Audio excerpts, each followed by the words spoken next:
On the program today, U.S. Vice President Kamala Harris lands in Ghana. That's the first stop of her African tour. And Chinese group proposed a 1,000 megawatt floating solar farm in Zimbabwe.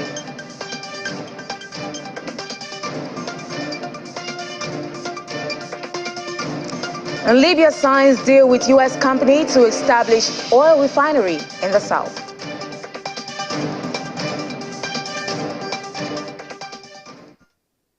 And it's another exciting week of business in Africa. Hello and welcome to Business Incorporated. I'm Will Ibang. As always, let's check in on the markets, and we begin with Africa, where sentiments, equities traded with mostly negative sentiments at intraday. We saw Nigeria's NGX trading lower by 0.26%. On the flip side, South Africa is up there 0.8%, almost 1% at intraday. Elsewhere, we see Egypt's EGX 30 fell by 0.34% at intraday, while the Nairobi's Securities Exchange closed Friday's trading session in green zone. Now we move on to, let's see what's happening at the NGX, the way Nigerian stocks. And speaking of which, we're going to be talking to Oluwasomi Akusile, is investment research analyst with Investment One Financial Services Limited. Good afternoon, Oluwasomi. It's good to have you on the program. Yeah, good afternoon, Ibang. My pleasure.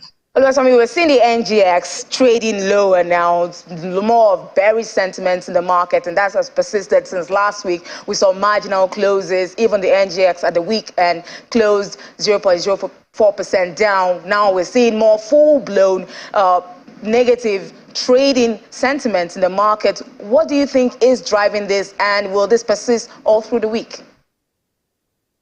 Yeah, thank you very much. So just like you rightly said, it looks like the bearish sentiment that dominated the market last week is beginning to gain momentum this week, beginning with Monday, first trading day of the week. And obviously, major cap stocks are down. MTN is currently down. Airtel is also down. GTCO is also down, seeing significant volumes on particularly GT, about 10.5 million. MTN also about 6.4 million trading volume.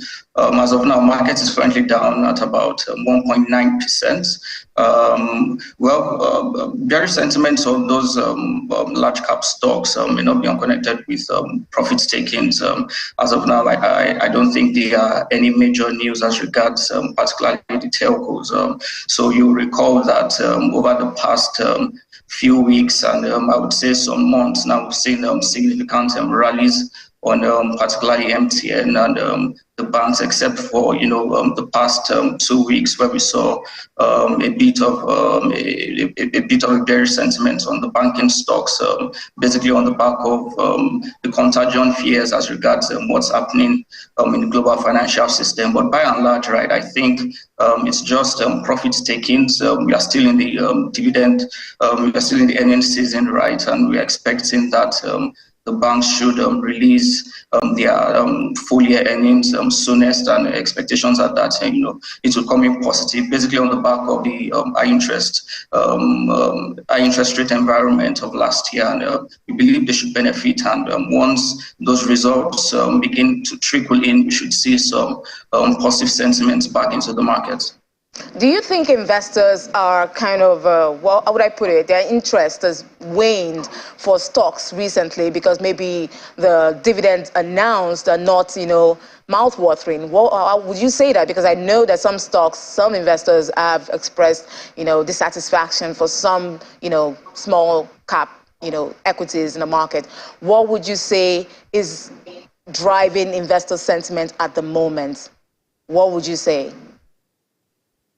Okay, well, I wouldn't say that all investors are, not pleased with dividend declaration so far. Yes, some came in well, a number of them came in as par with what was declared last year. Maybe a few could have come in lower, but by and large, I think they've come in pretty decent. Also not ignoring the fact that 2022 was a pretty tough year, particularly with respect to inflationary pressures and the cost pressures that must have weighed in on the performance of companies. However, if you look at an holistic view, right, of major companies that have released their results, you would see that at least they were able to, maintain top line and bottom lines growth at, decent numbers. Well, I think at the moment, what could be driving investor sentiment?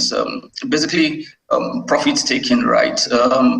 Majority of the stocks that are currently, being beaten down by sell-offs, right, have been on the positive side, positive rallies, right, for some few weeks, and it's expected that, well, the equities market is an oscillatory market.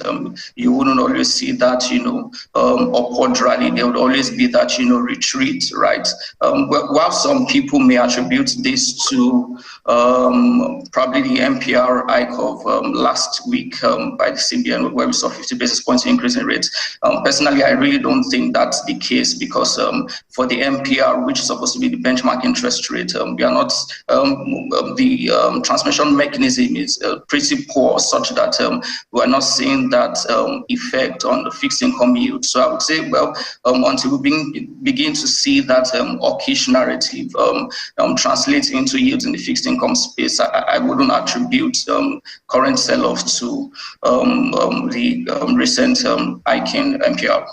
Thanks so much, Oluwasomi Akosile, investment research analyst, Investment One Services, for joining us and sharing your perspective on the program. Thank you, my pleasure.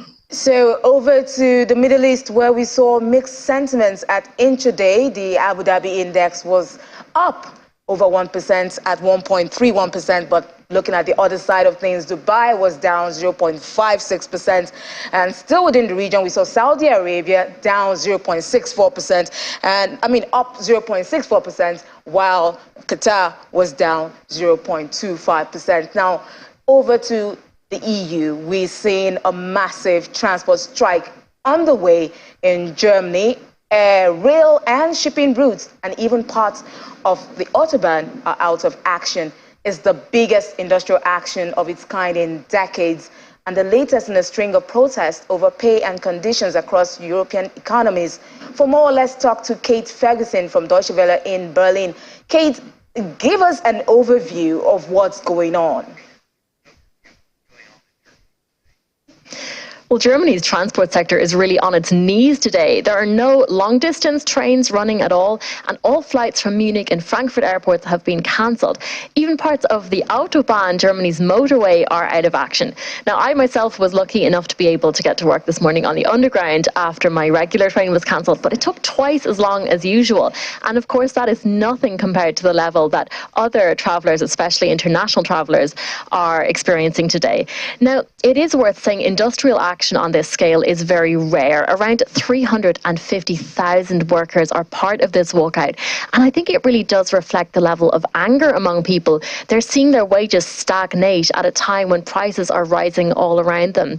The latest figures from Germany show inflation in February was at over 9% compared to a year before. Now, in terms of concrete demands, the Railway Workers Union is looking for a 12% pay increase for its members. That is far higher than the 5% offer Germany's rail operator Deutsche Bahn has put on the table. Union leaders, for their part, say their members are paid far too badly for, as they put it, literally running the country, and that they're overworked as well.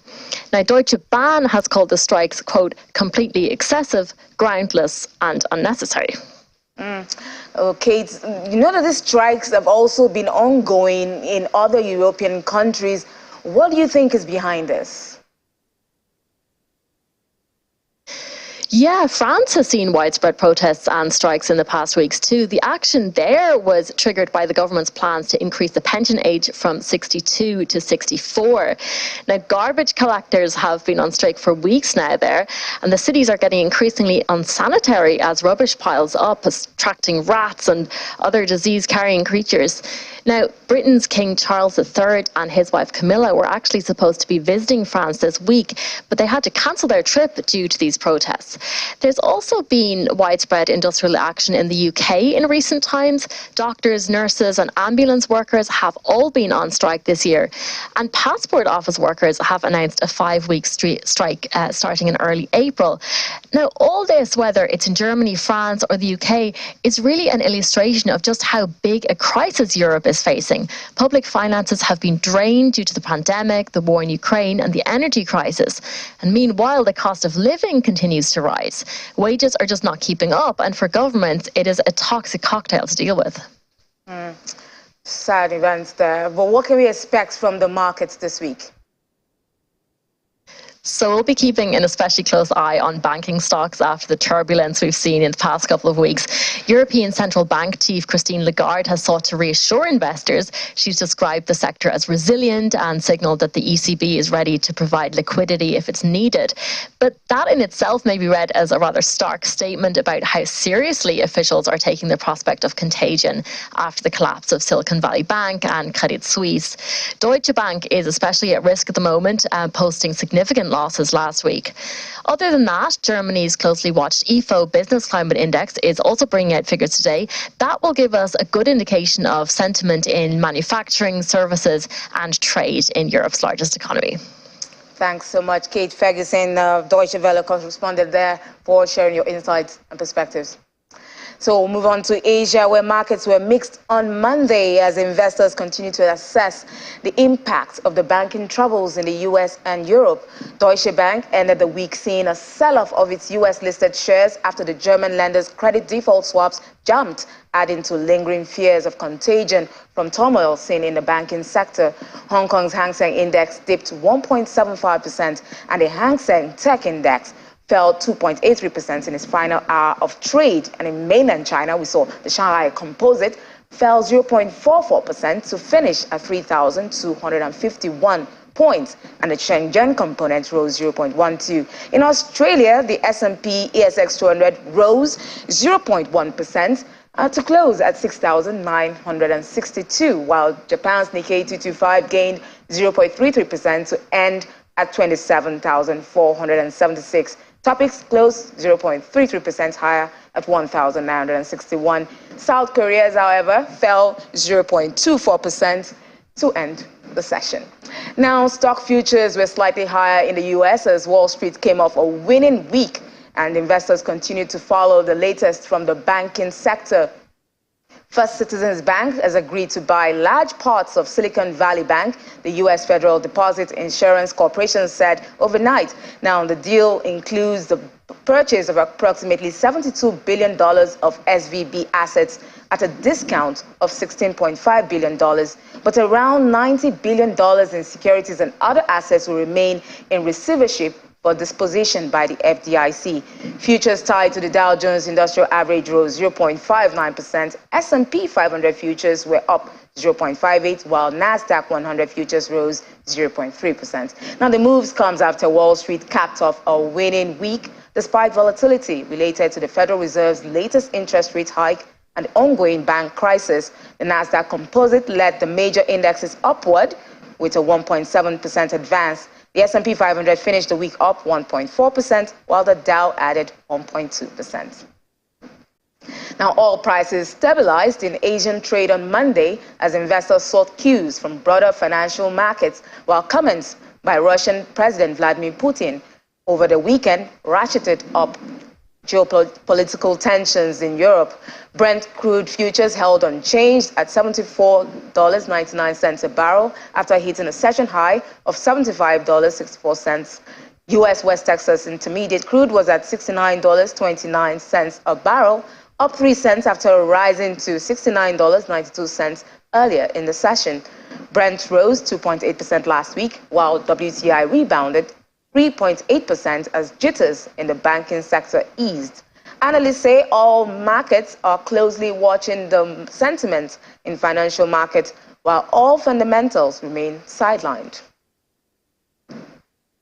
Now, gold prices edged down for a second straight session on Monday as the US dollar firmed, while authorities attempted to assuage investors' fears of a widespread crisis in the global banking sector. Spot gold was down 0.1%.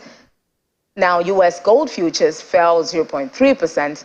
Markets are pricing in a nearly 90% chance of the Federal Reserve standing pat on interest rate hike at its May meeting. Spot silvers fell 0.6% to $23.08 per ounce. Platinum was up lower at 0.2%. Palladium slipped 0.7% to $1,405.48. Now, after the break, U.S. Vice President Kamala Harris arrives Ghana, kicks off a week-long trip in Africa. That conversation in a moment. This is Business Incorporated.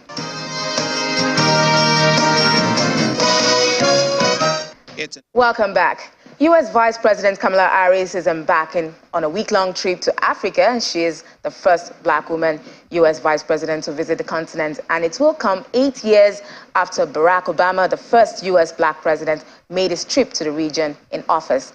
Her trip is the latest by U.S. officials who plan on visiting or have visited Africa. She will visit Ghana, she visits Tanzania and Zambia, where she will hold meetings with top leaders focusing on economic development, climate change, and food security, among other issues. Mr. Isaac Arthur, international trade policy expert and founder of the Africa Center for International Trade and Development, based in Accra, Ghana, joins me. Good afternoon, sir. It's good to have you on the program. And good afternoon also to your viewers.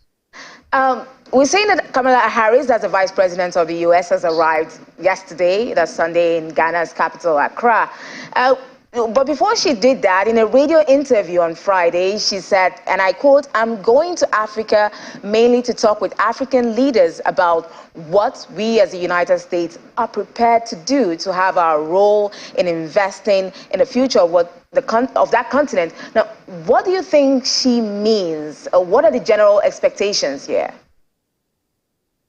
Thank you very much. As you know, since the time Biden took of office, I mean, when he became a U.S. president, we haven't seen much coming from the U.S. so far as their relationship with Africa is concerned. And it has kept a lot of people wondering, what is the U.S., preparing to do for Africa? What are their plans and all of that?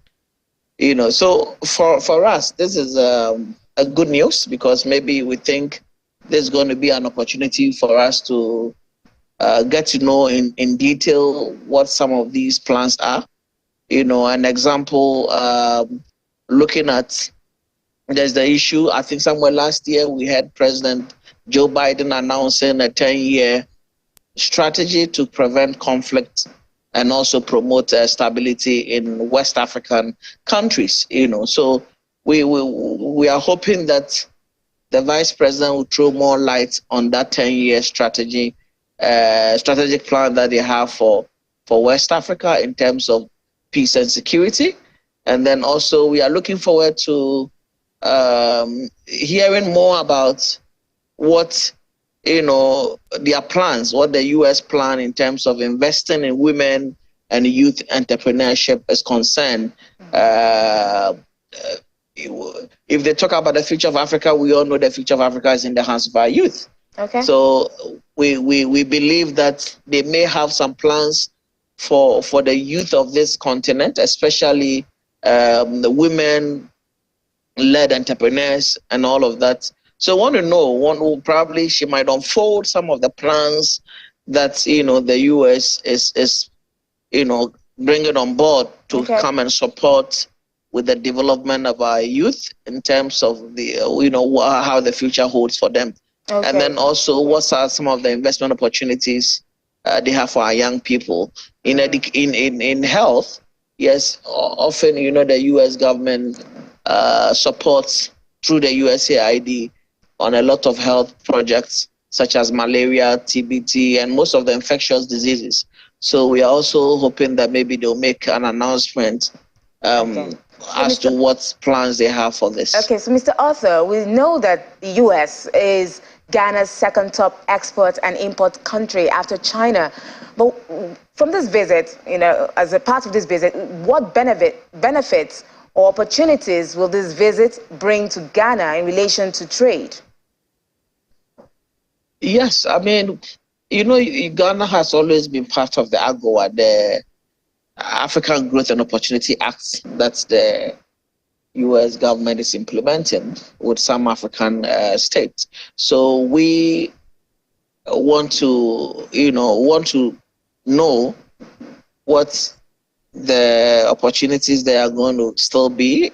Are they going to expand the opportunities under AGOA for more Ghanaian businesses to benefit from? Because at a stance, AGOA only benefits a few sectors, especially those in clothing, textiles, and few other limited sectors. So we want to know whether they probably have some plans to expand the coverage of AGOA. And then also we realize that U.S. has also developed the habit of signing some bilateral trade agreement with a few of other African countries. So if that is also going to happen, are we expecting any major bilateral agreement between Ghana and the U.S., so far as trade is concerned, so that we can have more preferential treatment when one want to export to the U.S., So this is also something that a lot of Ghanaian entrepreneurs are looking forward to, if there will be any big announcement for an opportunity, related to either the AGOA or the preferential, arrangement that will benefit more entrepreneurs. So yes, we are looking for that. Okay, so it's still on trade. It's been about 2 years since trading under the African Continental Free Trade Area started, while the U.S. has provided support in form of workshops and programs. There appears to be no evidence of U.S. funding for activities specifically supporting the AFCFTA, the development, in terms of the development and the implementation. Should we begin to question the U.S. commitment to intra-African trade? Thank you very much. I think that's a very good question, because it's really an ongoing conversation. A lot of people are waiting to hear what the U.S. has to do to support the African Continental Free Trade Area. We have had some of their rival regions or continents coming to support. I mean, EU is fully on board supporting with a huge facility to build capacity for the implementation of the AFCFTA. We've had the likes of other Bretton Woods institutions like the World Bank also coming on board. The UN is also supporting to the UN Economic Commission for Africa and all of that. So the question is, what is the US doing? What are their plans? I mean, are there any skepticism around the AFCFTA? Do they really like the whole idea of the AFCFTA, since that is going to also, in a way, limit, if Africa begins to trade among itself, if we increase intra-Africa trade, could that be that it is going to limit trade between the US and Africa? Okay, so these are some of the issues that, but we hope, I learned that they have a strategy, or they have a plan to support the implementation of the AFCFTA, and they're going to do that through USAID. As to whether that is true or not, I hope, and we're expecting that maybe the Vice President will make a comment on that. Okay, Mr. Isaac Arthur, Executive Director, ASINTAD, thank you so much for sharing your thoughts on the program and joining us on Business Incorporated today. Thank you very much. Now move on to other stories, where China Energy Engineering Group has proposed building a 1,000 megawatt floating solar farm for Zimbabwe worth nearly $1 billion on the world's largest man-made lake. According to an official report More than 1.8 million photovoltaic panels installed over 146 modular floating units will be used for the project on Lake Kariba. Zimbabwe is facing acute electricity shortages that have resulted in blackouts lasting about 12 hours a day due to low water levels that have stifled generation from a hydropower plant on Lake Kariba. Moving on, Libya has signed a deal with the U.S. oil company Honeywell International Incorporated to build a 30,000 barrels a day refinery in the OPEC nation's southwest. In a statement, Libyan oil company Zalaf Zibia Oil and Gas says the pact is part of a broader plan by the National Oil Corporation to boost the North African country's energy facilities and raise its oil production to 2 million barrels per day. Libya is home to Africa's largest oil reserves, but its exports have been hampered by political chaos for much of the period since the 2011 overthrow of longtime dictator Muammar al-Gaddafi. And that's it on Business Incorporated. Thank you for joining us today. See you tomorrow for another wonderful edition.